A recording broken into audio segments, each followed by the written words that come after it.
Hi friends, this is a little bit of a makeup program. I was not feeling very well for the actually scheduled program. I don't think I could have pulled that off, but now it's, about an hour later, and maybe a little more, and I think I can do a solo program and get it to you and kind of make up for my absence. So we're basically on program 189, and it's a reading 125 and page 204 here on the 17th of December. Somehow I thought it was occurring on the 18th, but there's not much that senility and Alzheimer's leaves untouched. So I'll go on, and hopefully we'll be able to find something of value for you. We've been talking about, in the previous section, what was going on in Atlantean times. I really can't go through all that, but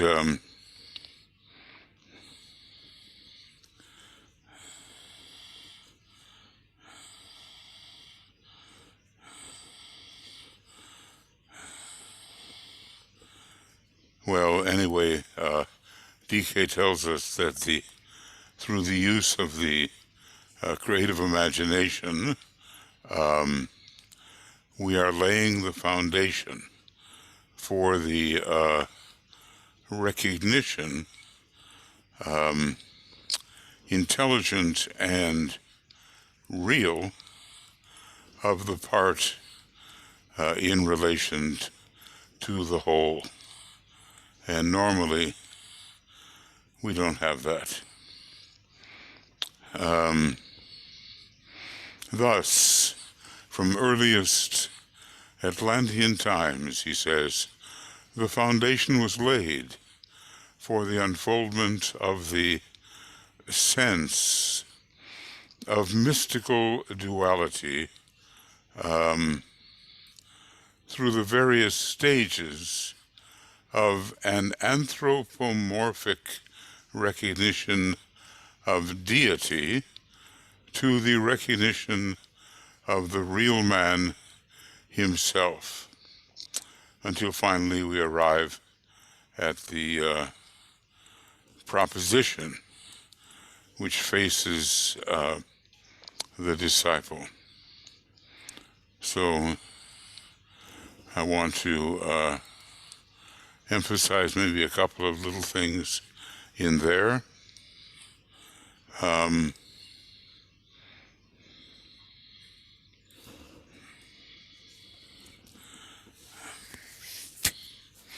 And early Atlantis, when was it? Well, at least 12 million years ago. And then instead of simply God as some kind of great man, the real man was recognized internally until we arrive at the proposition which faces the disciple, and that proposition has to do with the dweller on the threshold as it confronts the angel of the presence and the last and major conflict is fought out, even as today it is being fought out. This dualistic consciousness, says the Tibetan, culminates at the time of the third initiation in the final fight between the pairs of opposites and the triumphant victory of the angel, that is, the angel of the presence, the projection of the solar angel. And this angel is the embodiment of the forces of good in the individual, in the group, in humanity. Then dualism and the desire for that which is material and deluding, I must say, that which is material and not oneself, as identified with the whole, dies out. And unity and the life more abundantly is achieved. Now that is a very Aquarian achievement, inasmuch as Aquarius is the sign of universality, the kind of universality that we will be experiencing during the Aquarian age, and probably more towards the end of the age than at any time in the middle. The last decanate, the last approximately 720 years under Venus and Libra, will give us the unity, the brotherhood we crave. And the Aquarian life more abundantly will be seen to be achieved. Okay, well, that's a little catching up that we can have done. I'm not exactly sure how to number this, but let's just say I'll leave the numbers as they are, and one of our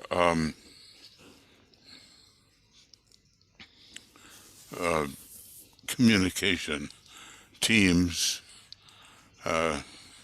members can correct me if I am incorrect.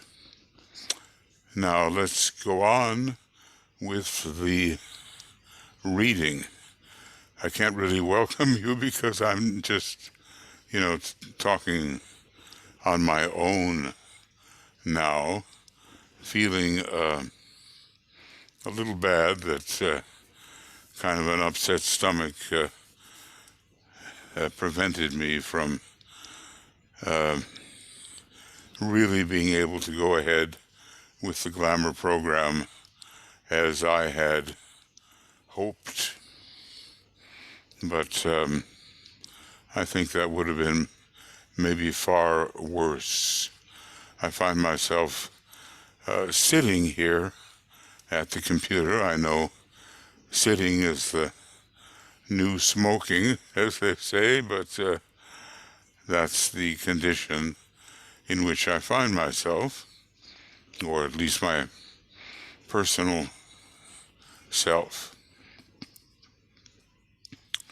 Now, going on, and I wonder, well, this glamour of personality, I think we can visit it again. There is going to be a personality rebellion against the direction offered by the angel of the presence. That's just stages we pass through. And somewhere here, we'll see there are 5 stages in the relationship between the personality and the angel of the presence. Maybe that's quite a few, and maybe we did not expect that there would be so many. So I'm not hesitant to use this glamour of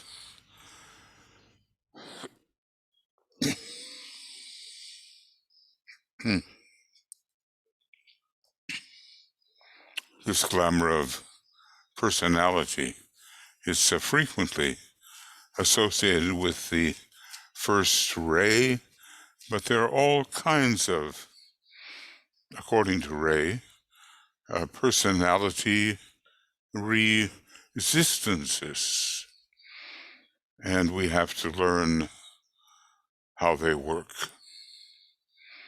Okay. Well, when the time comes. Okay. Now, the next little bit of reading talks about the process followed by the disciple who is consciously working. Whoop. Well, that was a off the knees kind of keyboard off the knees, you know, but it didn't amount to anything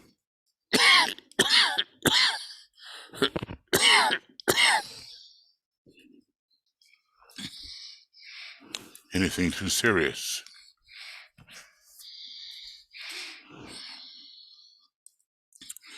So I don't know what FDW means there, but okay.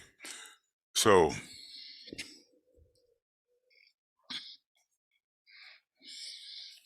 the process followed by the disciple who is consciously working at the dissipation of glamour in his life can be divided into 4 stages, to which the following definitions can be given.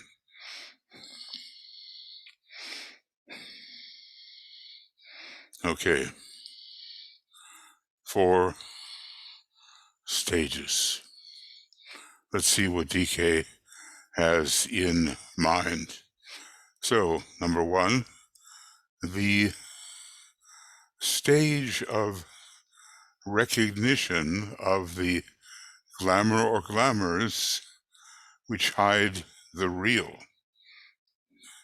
These glamours depend in any particular life crisis on the ray of the personality. Well, that's what I was trying to say. And this whole idea of that which hides the real is one of the apt definitions of glamour. It corners the real and adopts some substitute which people find convincing and to which they acquiesce. And for a long time, there they are. So the stage of those that hide the real, the glamour or glamours, and Let's see.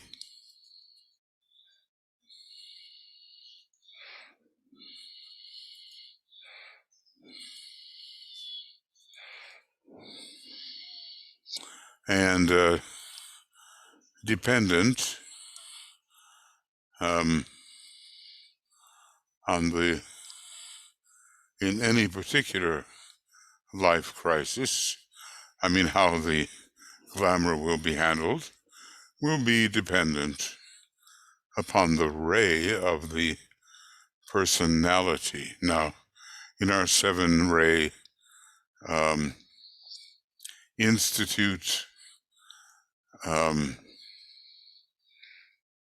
seminars, I guess, is what we could call them.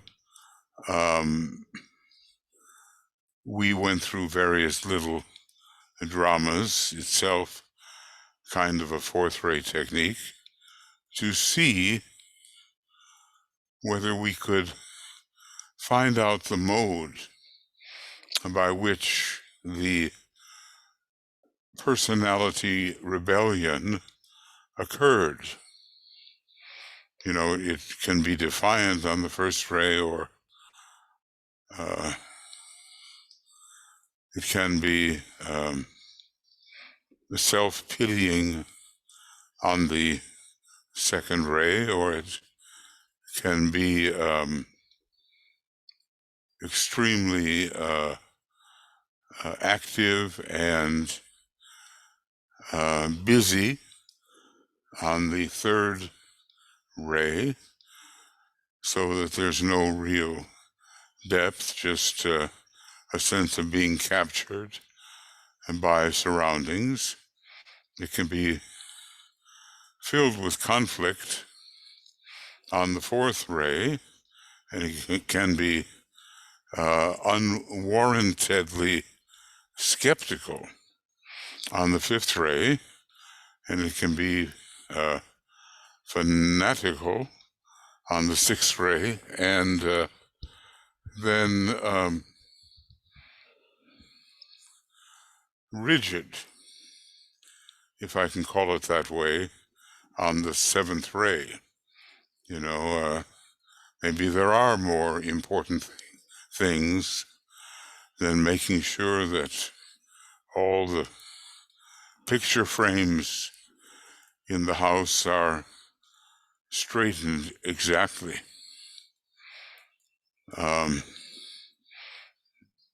As DK once talked about the 7th ray and the nurse upon the 7th ray having the tendency to grind all in the iron mill of routine. Well, I'm sure there are ways that we have hidden ourselves from the reality of the soul, of the angel of the presence, and various personality preoccupations have assisted us to hide away, and to be unavailable for the downflow of the truth, which is deflected by old ray habits. Okay, so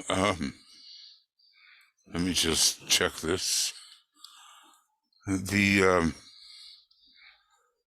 4 stages for the dissipation of glamour relates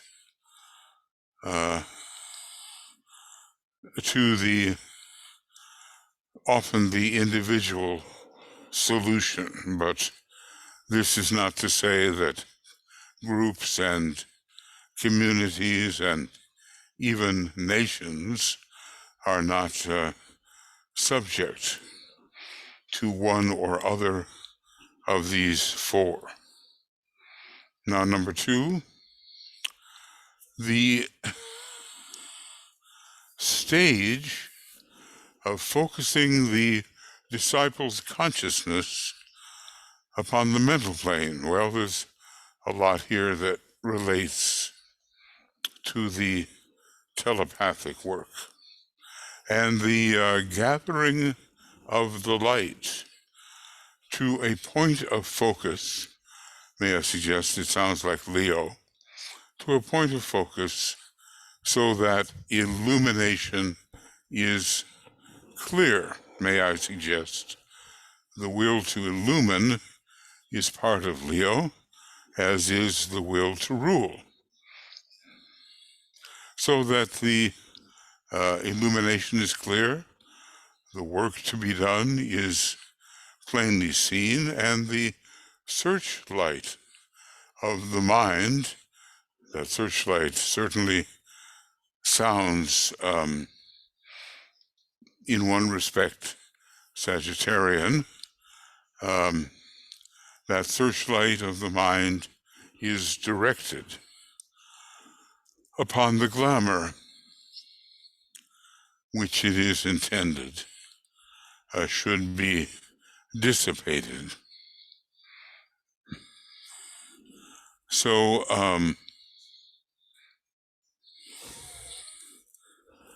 the stage of focusing the disciple's consciousness upon the mental plane and the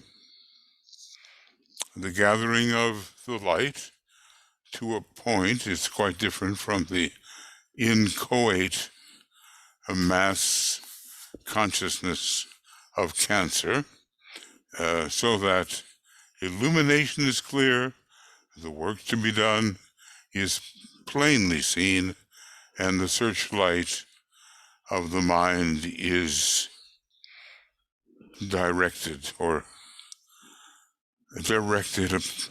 upon the glamour which it is intended to be understood and hence increasingly dissipated. So, illumination clear, work to be done plainly seen, and the searchlight of the mind directed upon the glamour.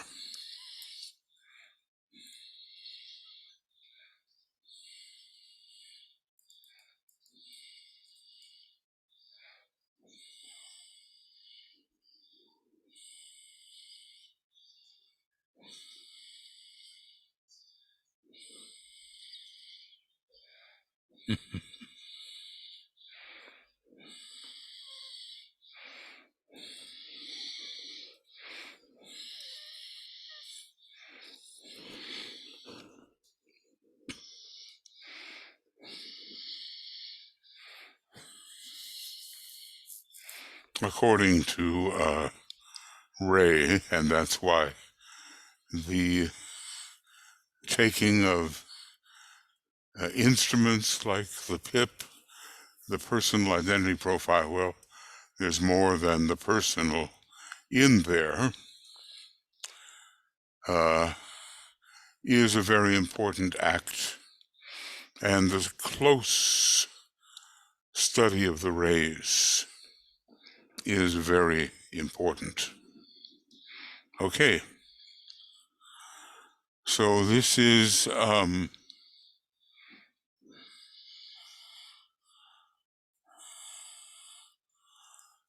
focusing of the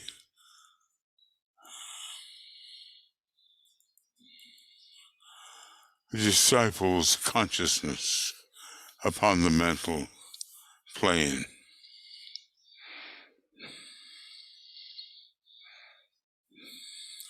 Well, there are all kinds of intelligent people, but you wonder, with their mental focus, whether they are really focused mentally. They appear to be so. But there is a I wonder if I can find it. It's in Esoteric Psychology, Volume 2.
Okay.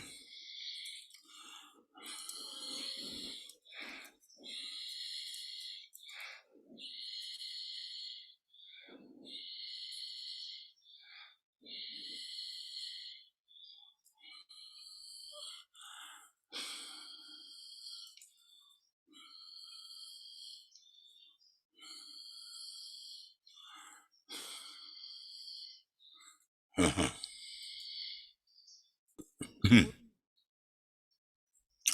Okay, we will go on, and hopefully I can be in the right place.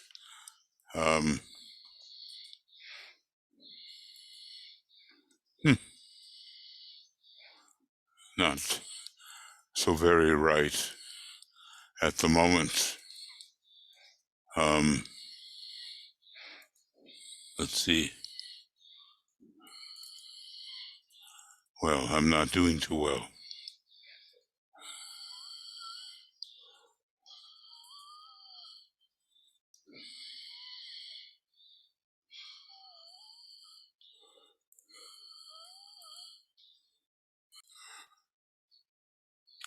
Okay, that's a little better, and original sound is off, so I don't sound like I'm entirely gasping and wheezing. And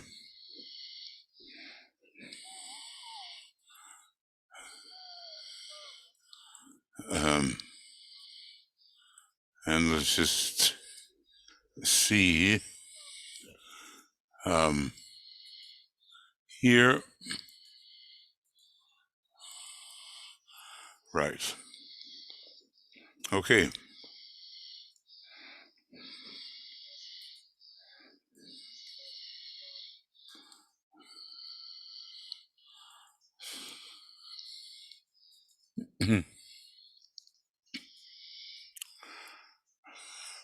So we have so far, the stage of recognizing the glamours, which hide the real. I'm thinking, I've mentioned it before that in World War I, some of the high military command were enamored of a certain woman who claimed to be channeling the great star Aldebaran. They knew so little about the whole process that they accepted at face value what she claimed. Well, that was a significant glamour, and who knows how these military leaders were directed. And then the mental plane, focus, and then the stage of direction. Okay. I want to I'm using mostly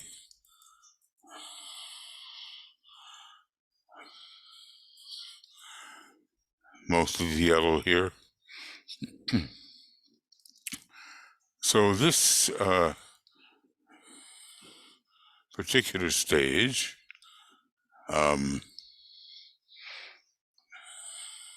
if we are consciously working on the dissipation of glamour in our lives, then 4 stages will be passed through, maybe more in some ways. The stage of direction. This involves the steady pouring of the light under intelligent direction, such as that of a master or an angel of the presence, into the dark places of the astral plane, remembering that the light will enable the disciple to do 2 things.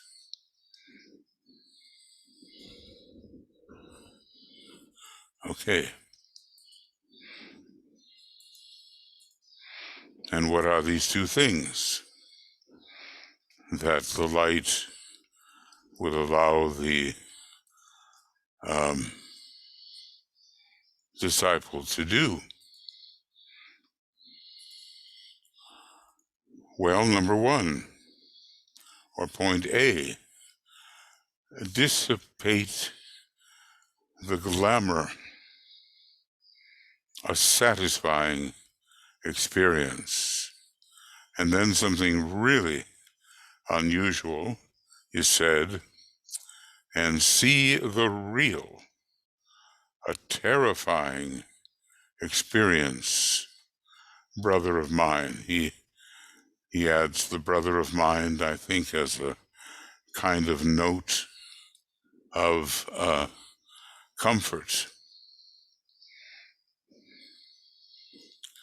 So,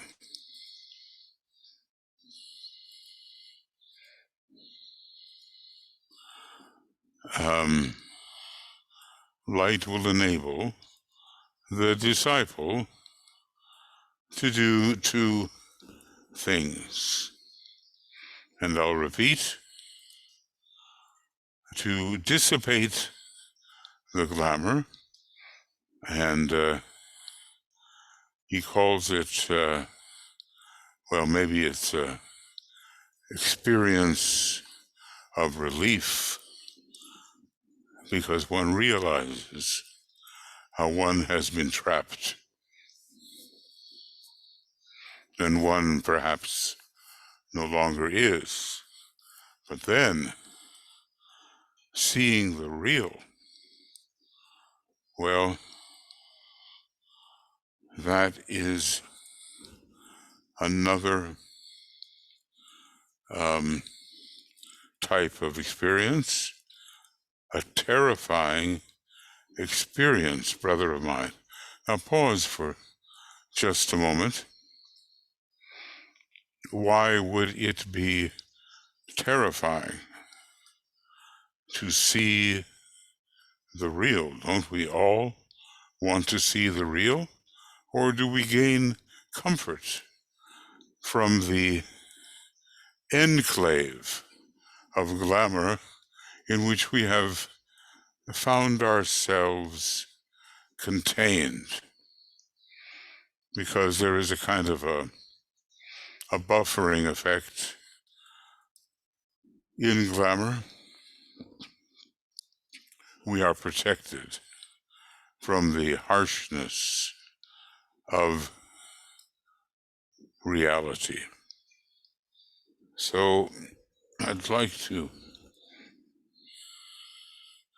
if I could, put that one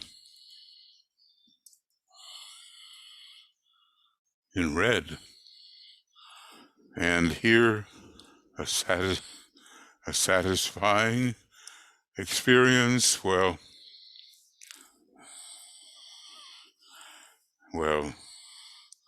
maybe I'll just leave it.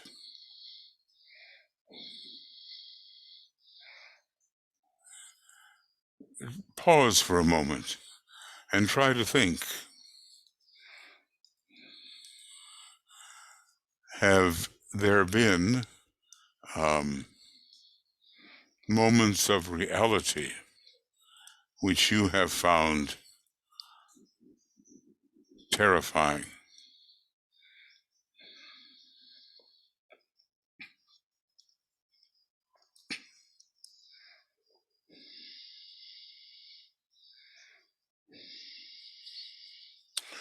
Maybe when Scorpio is awakened and the factor of memory of many unpleasant things is also awakened, there comes often a great regret and a kind of realization in terror that one has actually done certain things which are so much against the expression of the plan in love.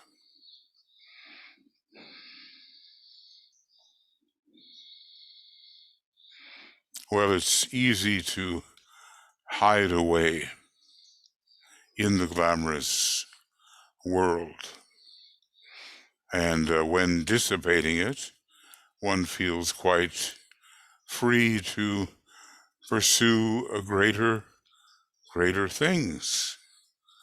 But also, the vision of the real dawns upon us.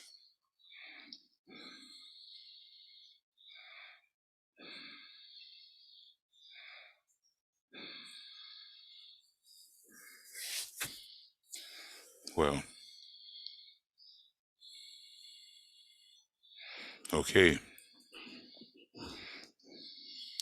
And then point number 4, which is one of the 4 stages followed by the disciple who is consciously working on the dissipation of glamour.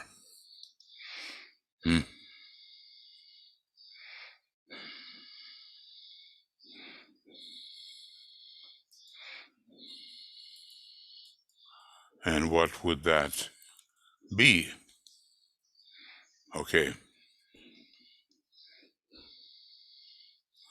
That would be the stage of identification with the real as it is contacted after the dissipation of the glamour. Now, again, that is a kind of climactic moment. It's not just that we recoil in terror after being, let's say, shocked by what lies ahead and what is true and what is real compared with what we have espoused, how we have hidden over the years. This is showing a sign of courage now, the stage of identification with the real as it is contacted after the dissipation of glamour. I often like to use the phrase, the stage of identification as the real, and that opens up a whole another question about what we are. In the added light, the Tibetan says, which is now available, there will be further recognitions of still subtler glamours, which in their turn must be dissipated.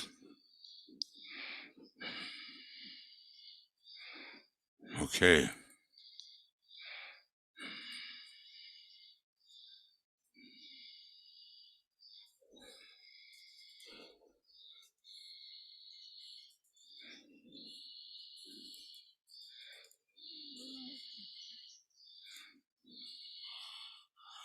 So, one is, let's say, reminded of the rich young man of the third degree who responded to the Christ's invitation negatively and went sadly away when the Christ suggested that he take all he owned.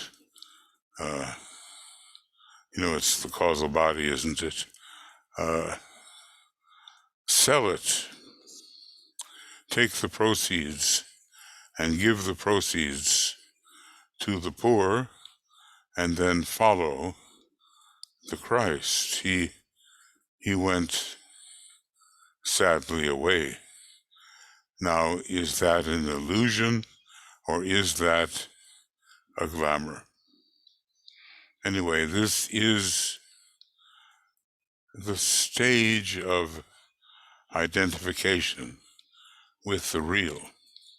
So far we have recognized the glamour, just repeating so we can have a clear idea. We have focused on the mental plane so that clarity can come,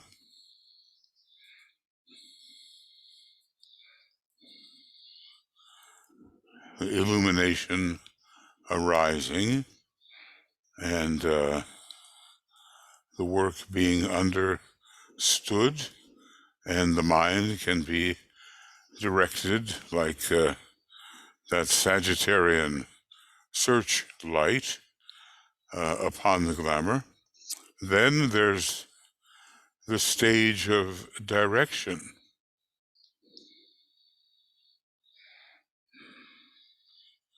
As he pours the incoming light into the dark places of the astral plane.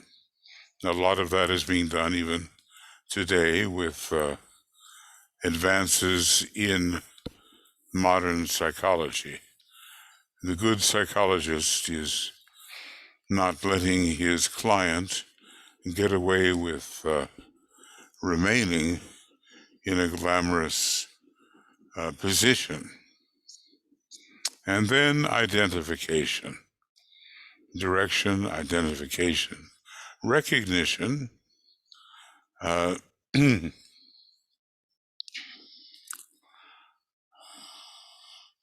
focusing. Well, let me put these in. I think maybe I can do that.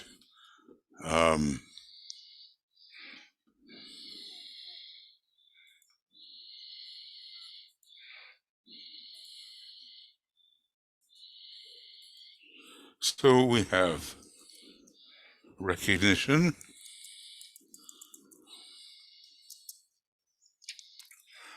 mental focusing, direction, and identification. These are 4 stages through which the man, the woman, the human being undertaking the management of glamour in their own lives will perforce pass. So, okay, well, DK actually repeats this, or at least I didn't see it. He says it in a different way. This process of recognition, focusing, dissipation, which is direction, so I think I'll put that in, direction slash dissipation,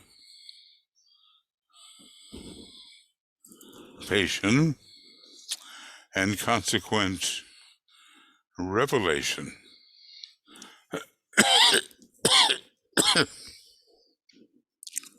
Through identification, goes on continually from the time a disciple treads the path of accepted discipleship until the third initiation.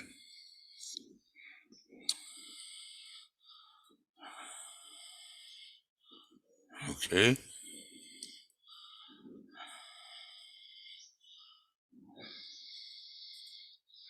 And goes on continually. Now, are we in the midst of such a sequence? Can we tell? Or are we trapped in some repetitive circle which will keep us far away from reality? And I think I'll call this identification slash revelation.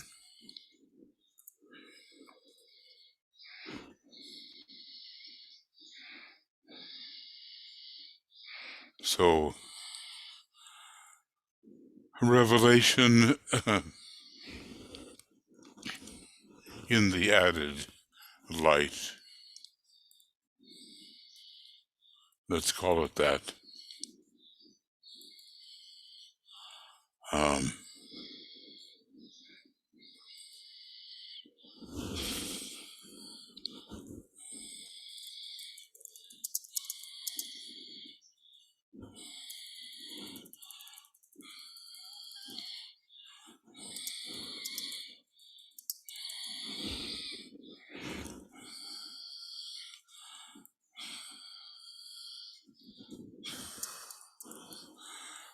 Think about this sequence. And when I say think about it, I'm basically saying, as the Tibetan often says, ponder on this.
Okay.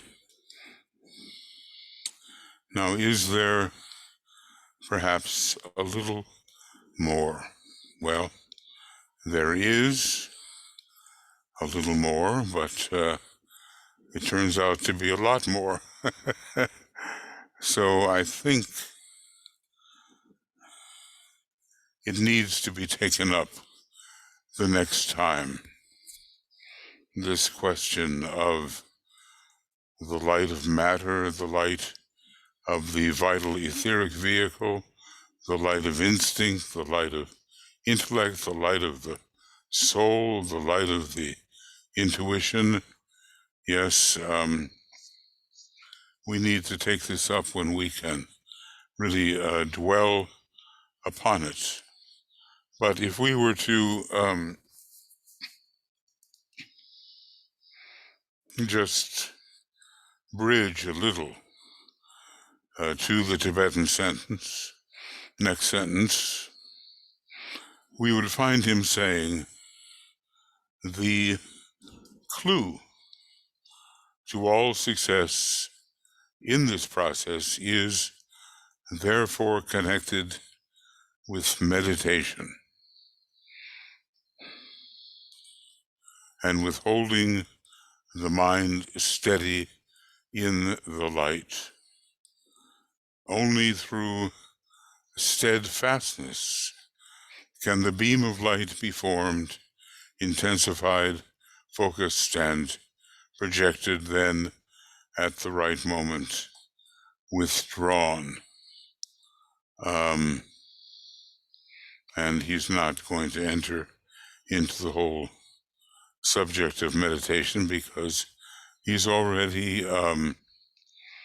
done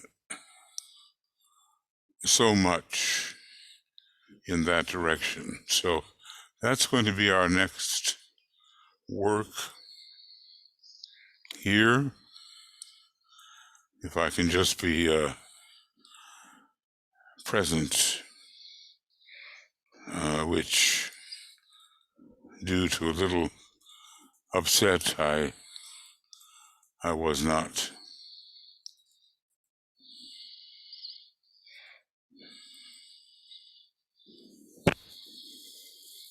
Alice Bailey was very much afraid that people would study and study, but never learn really to meditate.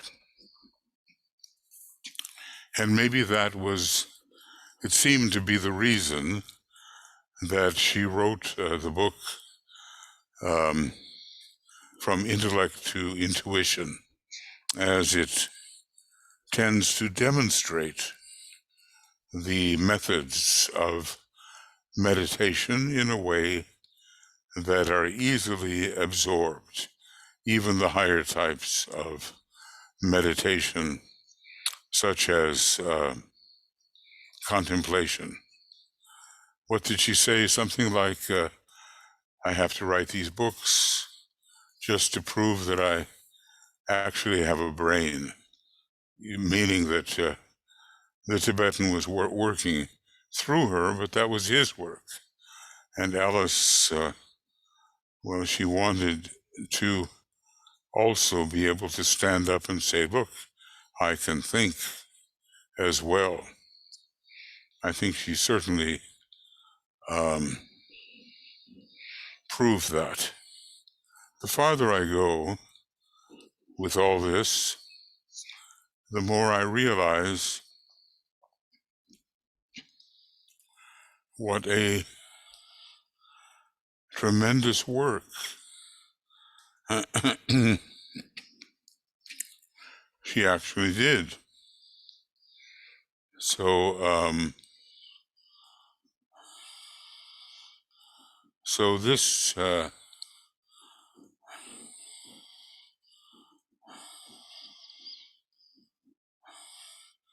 this is the end, and let's see where we're going to and from, because I was absent without leave.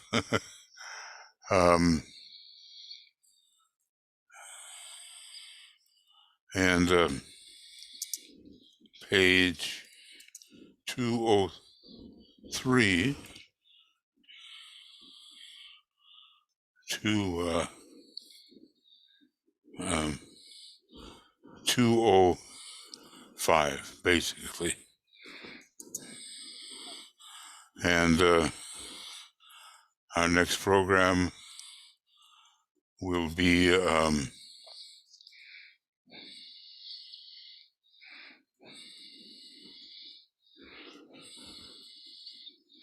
beginning here.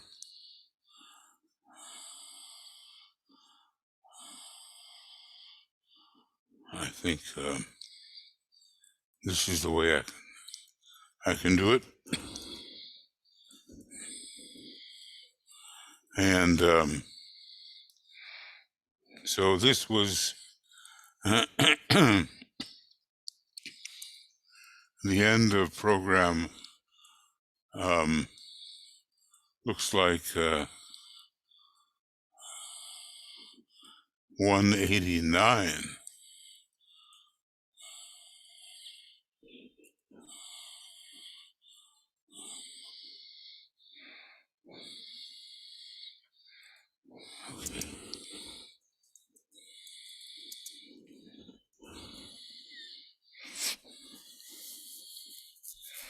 Okay.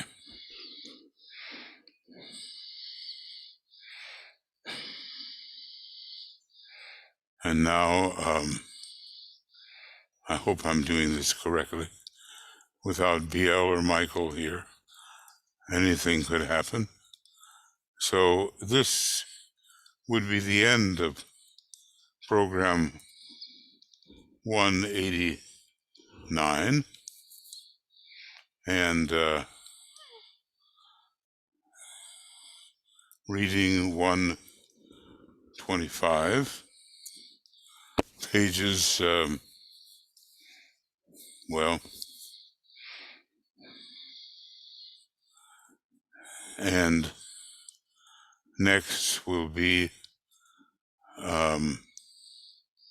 the XX of December, probably near the end, I think.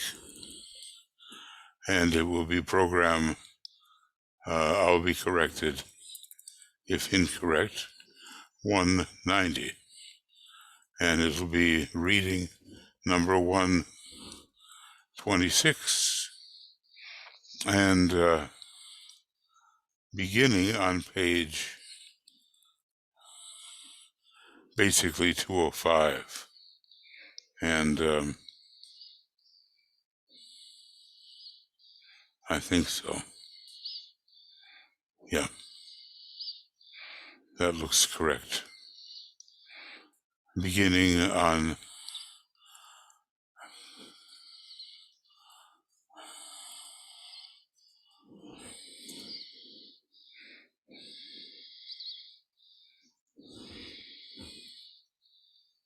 and this is a solo program.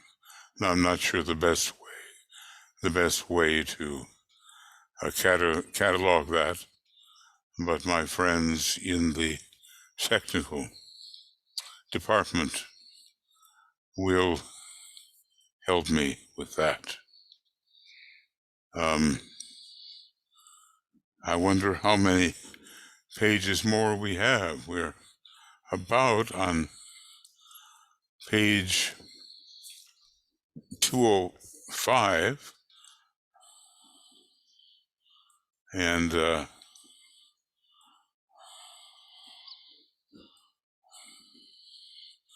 we're going to go to 242 or 243 or 244, something like that. So another 40 pages or so. It may take a year.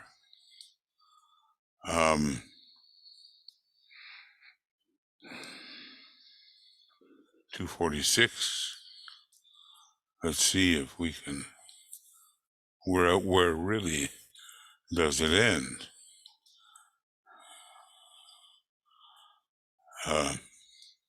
later than I thought. Speed reading, everybody.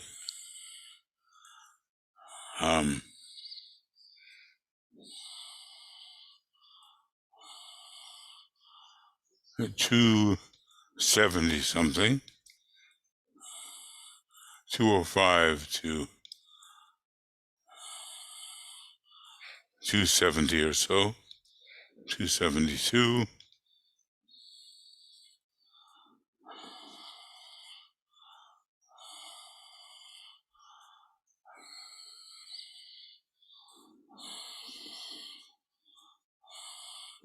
271, 272. So, almost another 70 pages. Yes, that will certainly be a year's worth of work. We just have to stay in the body to do it. That's all.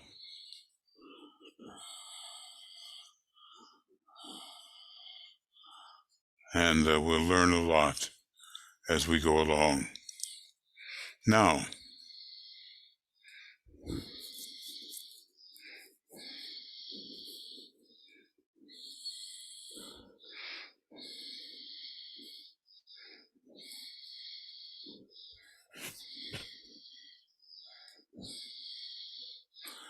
it's time for our meditation. We'll stay with the glamour of personality. I think that will be sufficient. And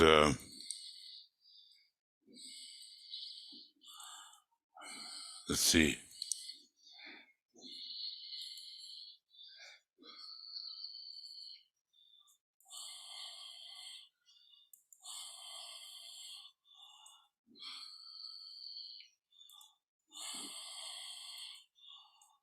Okay.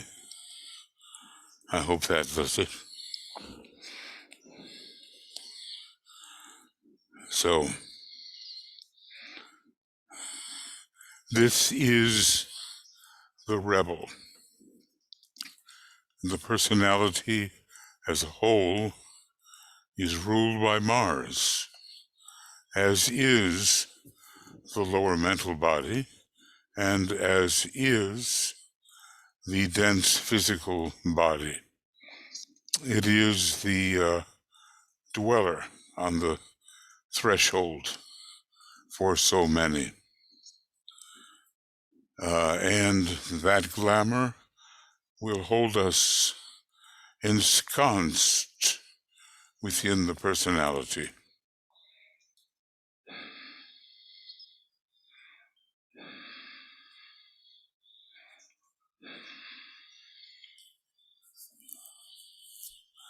Now, that is not an easy position to maintain, and it doesn't yield the vision of reality, no matter how terrifying it may be, in DK's words. A terrifying experience. He really gives us plenty to think about. So, we can't really name the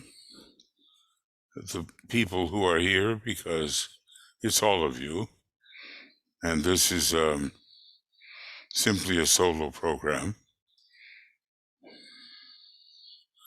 But let's think about those who have been here and worked with us,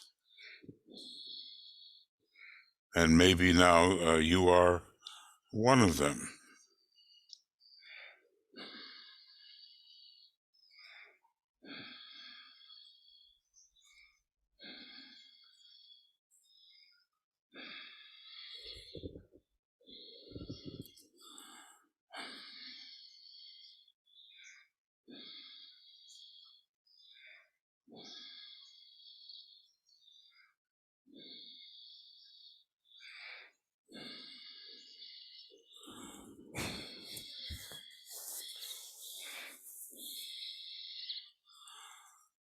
there is a certain selflessness that descends upon those who can forswear the glamour of personality.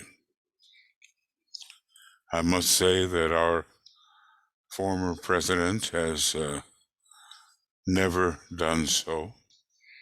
He's deeply entrenched in it still,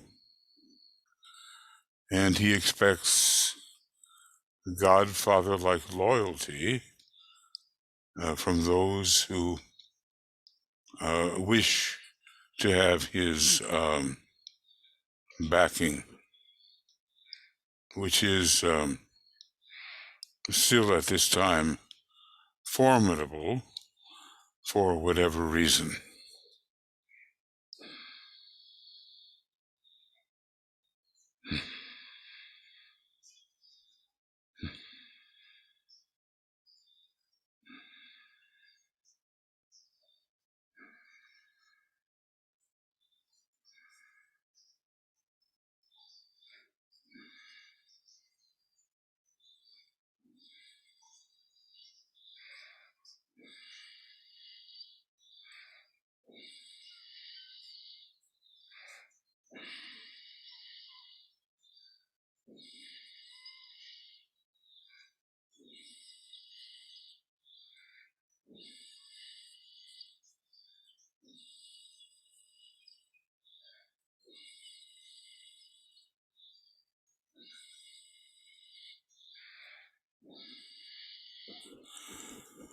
Okay, now our protective formula. And we make the long arm cross involving the two eyes, left, right.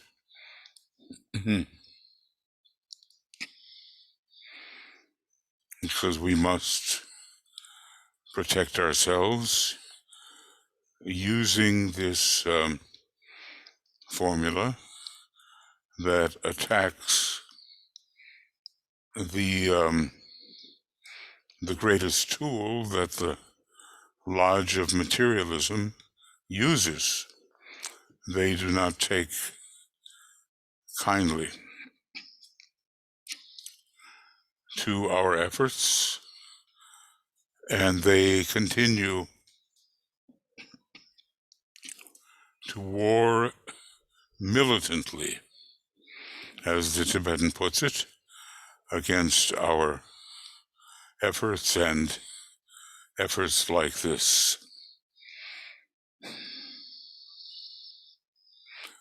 As a soul, I work in light,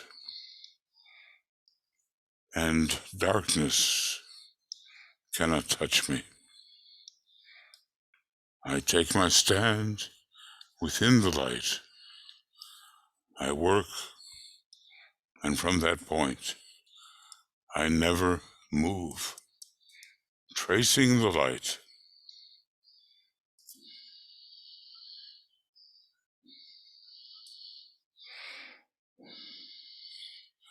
So we make the sign of what's called the cross of divinity.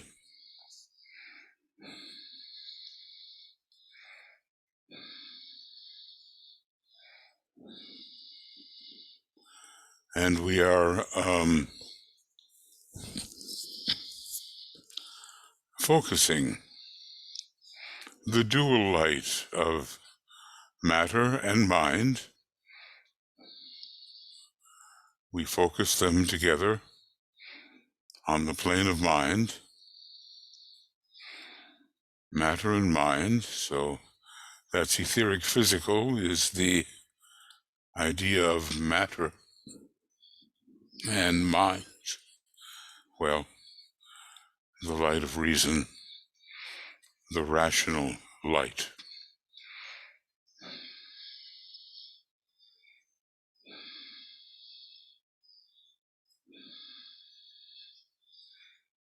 And we reach, as it were, upward and inward to contact the soul,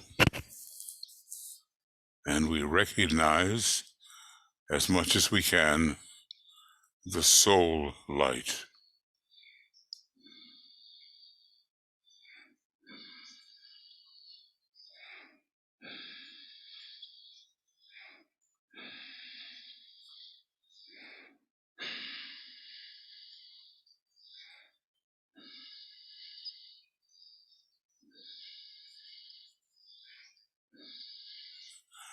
And we bring the soul light downward and fuse it with the two lesser lights on the plane of mind,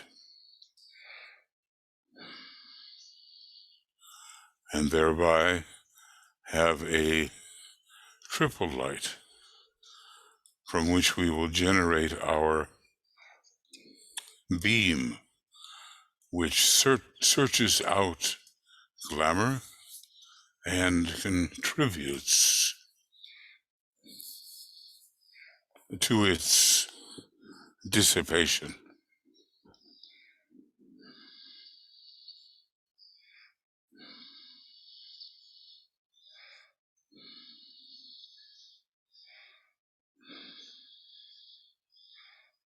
So, on a signal from the leader, the group says together, the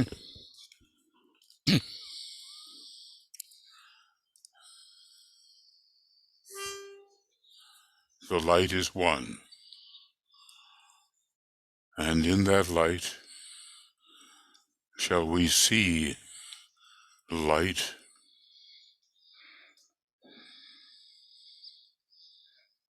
This is the light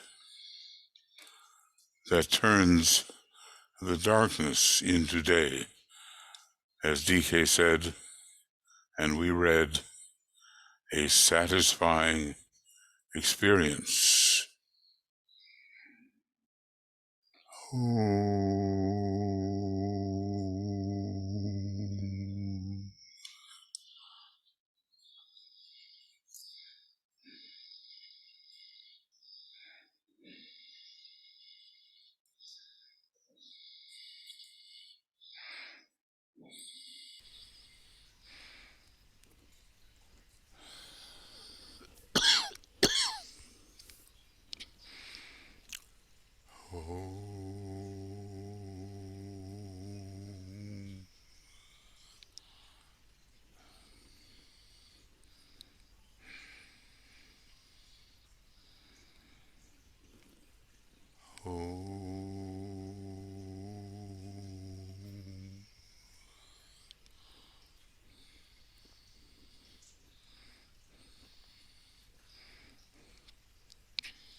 The light of day,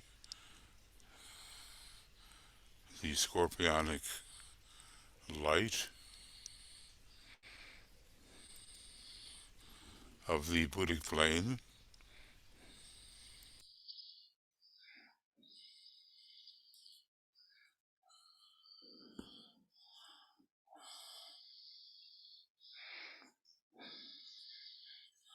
and the light we have generated reveals a still greater light.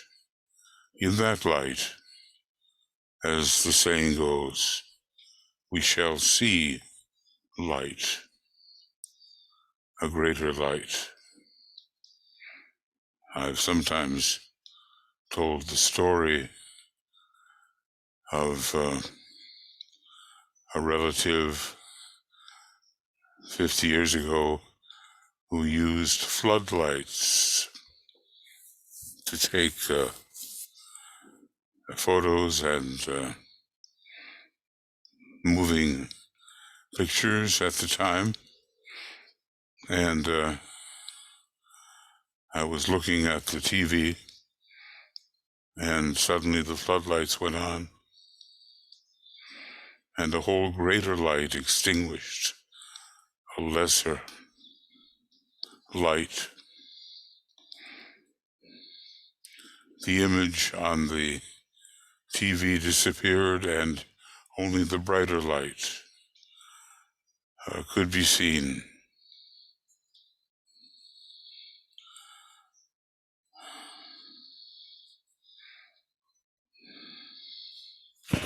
Well, the light we can generate maybe has the opposite effect and reveals the greater light. And then we enter into the formula and we say together, using our creative imagination,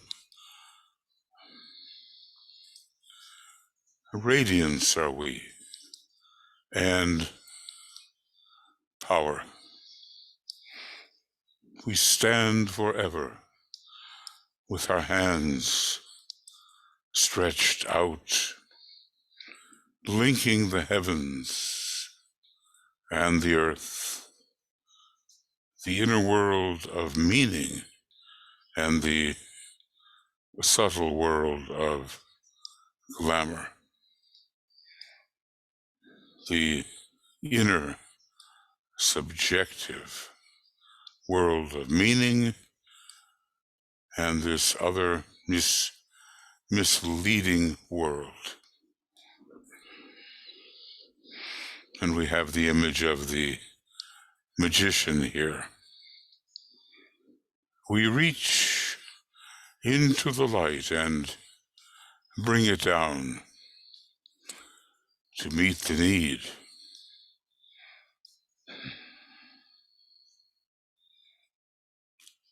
We reach into the silent place and bring from thence the gift of understanding. The silent place. How interesting. In this Sagittarian time, when the cultivation of silence, freedom from the iron beaks of these Stymphalian birds is germane to our process. So we reach into the silent place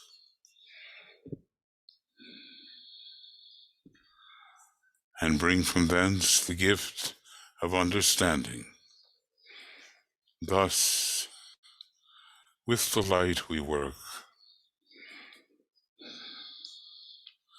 and turn the darkness into day.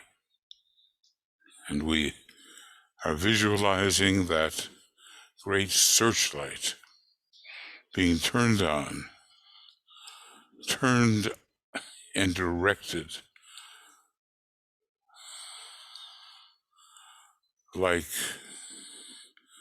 well, almost like a unicorn horn upon the astral plane, finding the glamour and dissipating the glamour.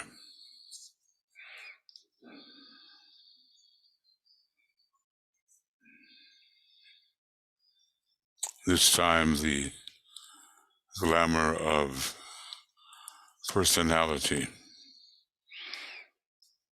the tendency to care so very much about what's been called number one and not about the welfare of others, the welfare of the whole.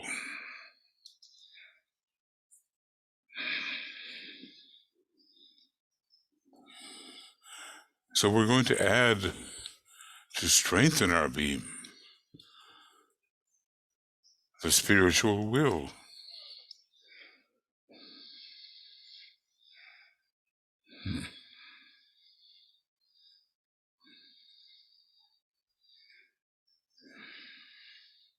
Each of us has a beam, but the group as a whole has a group beam. Very powerful, potentially. And we say, in cognizance of the addition of spiritual will, we say, with power upon its beam, the light is focused on the goal.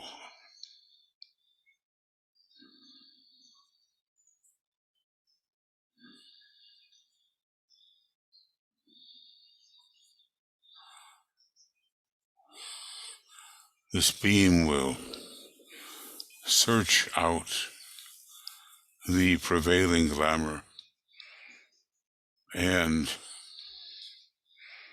dissipate it, or go far towards the dissipating of it. Humanity is actually just heading into a period when more and more of this glamour of personality will be with us. And it is a danger. So, the glamour of personality, the glamour of siding with the rebellious aspect of the dweller on the threshold, the rebel against the direction of the angel of the presence, the selfishness within us.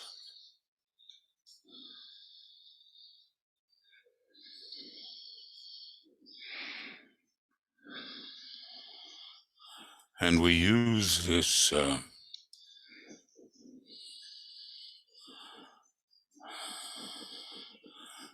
this word, or these words of power.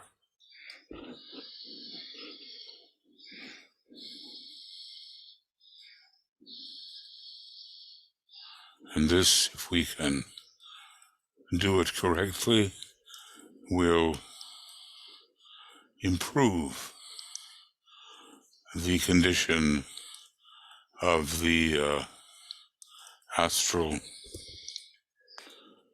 plane.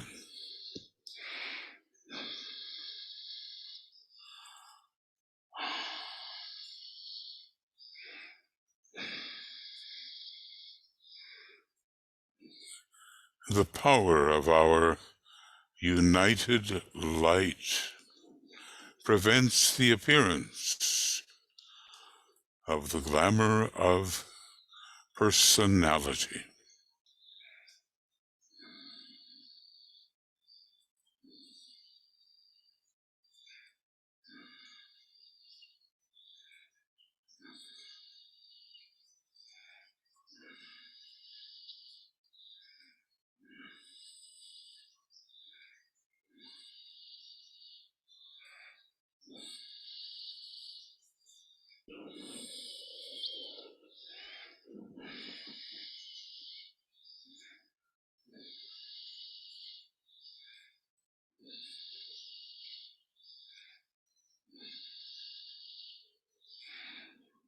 The power of our united light negates the quality of the glamour from affecting humanity.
the power of our united light destroys the life behind the glamour of personality.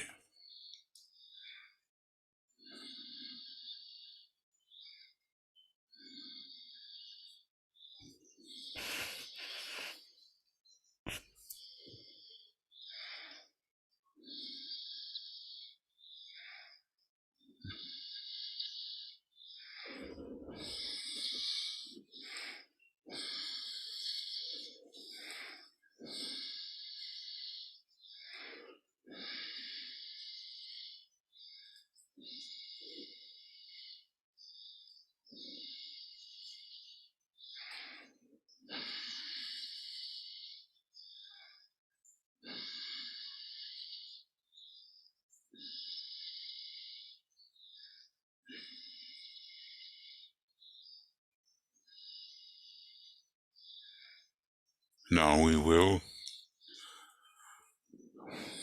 be visualizing the light penetrating into the glamour and producing its weakening and its dissipation.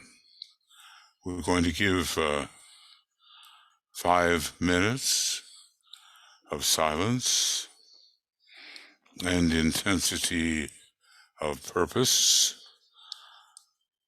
as this work is seen to be proceeding. So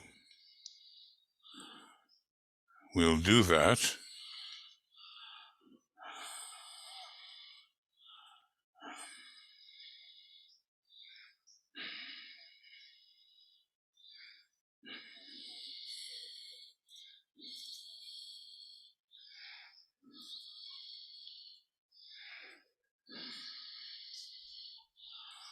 And in 5 minutes, we will resume.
So we have penetrated visually, feelingly into the glamour. Now it's a natural stage, personality, but it can be taken too far, and people linger within it when they could be moving on.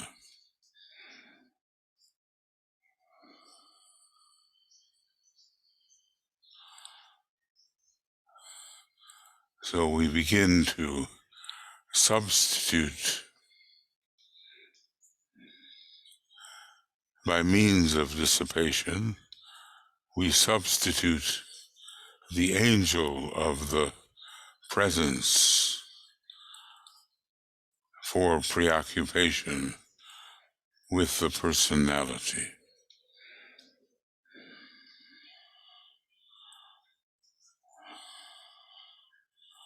And now we withdraw our beam.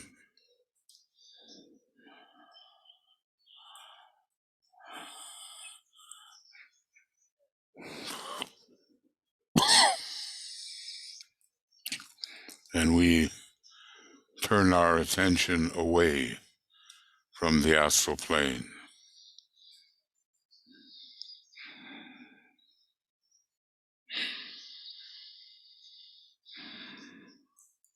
And the searchlight of the soul is shut off, and the lights are redistributed to their proper place. The light of matter, of mind, and of soul.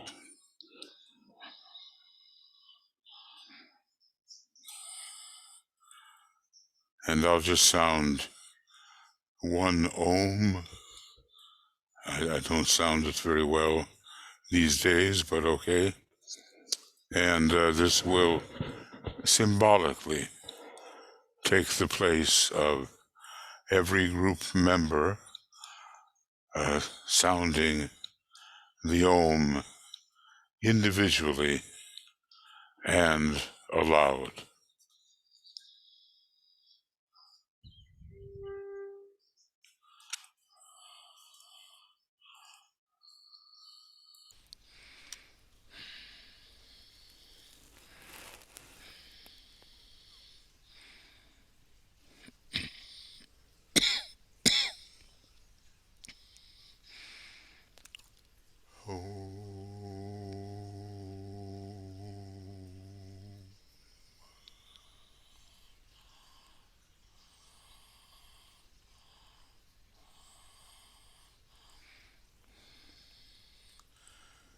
In all of this work, the sun and its symbolism is taking the place of the moon.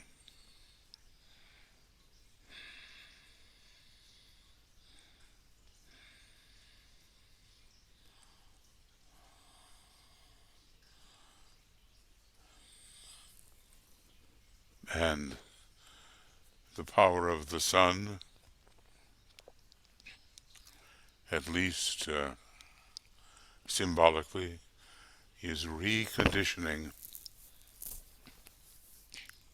the astral plane.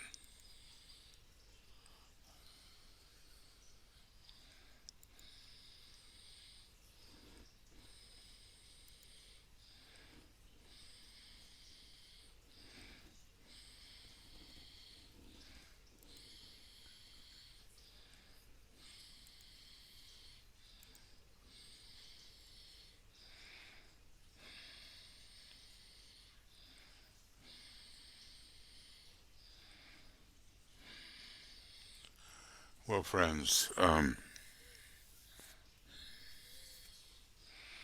sorry, as I said, I was not feeling very well, but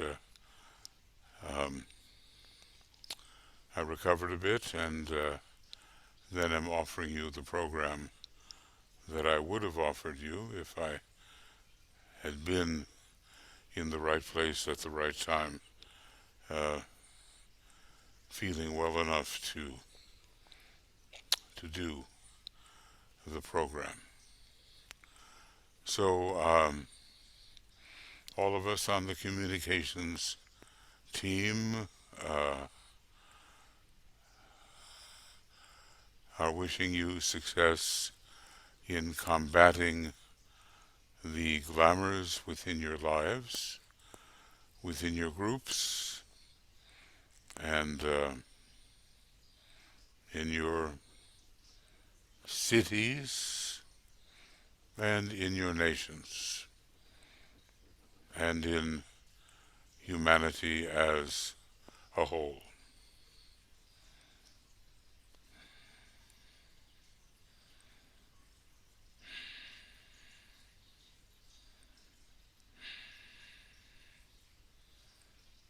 So,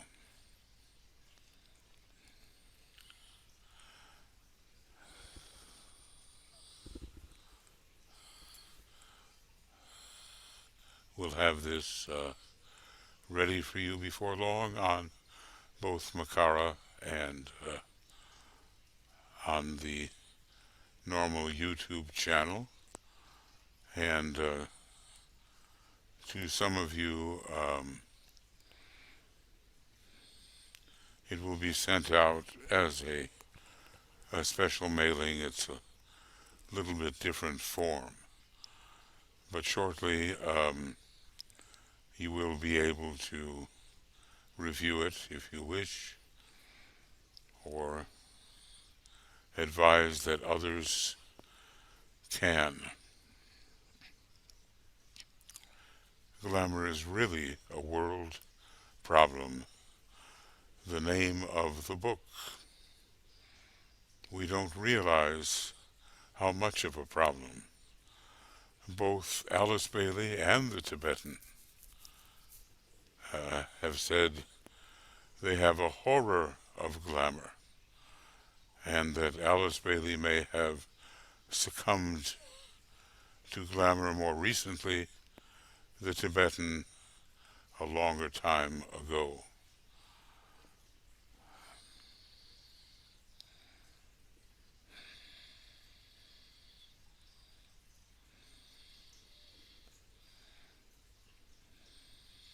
So let's remain alert,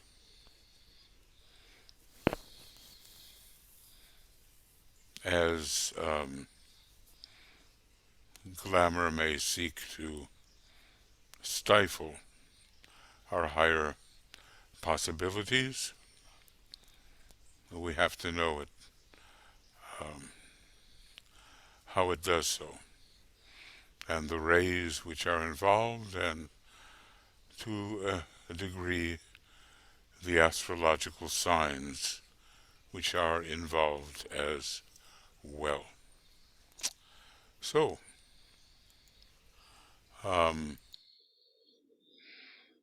that will be it, and I hope to be in the place where I need to be when I need to be there. But it wouldn't have worked for tonight, so anyway, lots of love and many blessings to all of you, and we'll be working with you before long. I'll stop the recording and get this to the people who will make it available to you. Okay, all the best, and bye for now.